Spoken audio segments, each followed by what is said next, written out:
The province says more than half of Ontario's population should be vaccinated by July. The head of the provincial vaccine task force says it's full speed ahead now after being heavily criticized for pausing vaccinations over the holidays.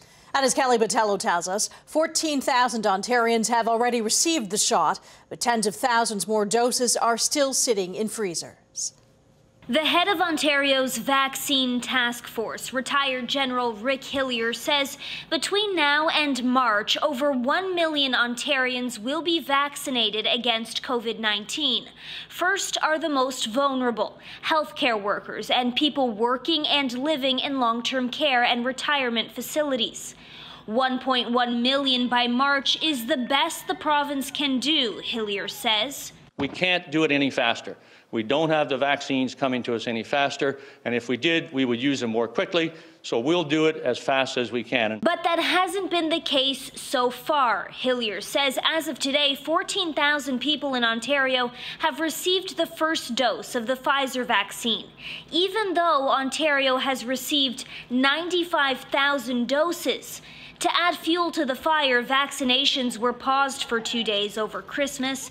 Hillier says he made that call because long-term care homes are especially stretched thin over the holidays. In hindsight, it was the wrong decision.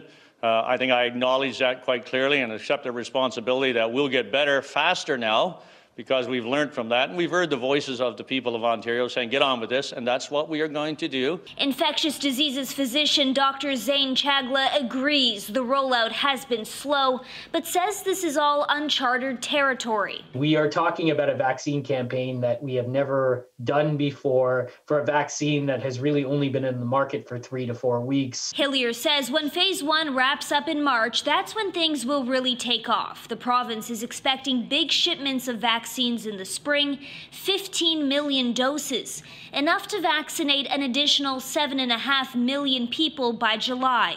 We will be able to get at people at various age groups, particularly those who are most vulnerable, that we did not pick up in the long-term care homes or the retirement homes. That is to say, people that are 75 and upwards, people that are 50 to 75, and we will be able to start with those age brackets, and I think maybe the pharmacies would be a good way of executing that part of our program. Hillier says there will be capacity in April, May, and June for other essential workers to receive the vaccine, as well as less vulnerable people. To do this, the province will be setting up vaccination clinics. Some, they say, will be mobile, as well as relying on pharmacies and doctors' offices. As of right now, there are 19 vaccination sites at hospitals in Ontario. The newly approved Moderna vaccine is expected to arrive in the province within the next 24 hours. Kelly Botelho, CHCH News.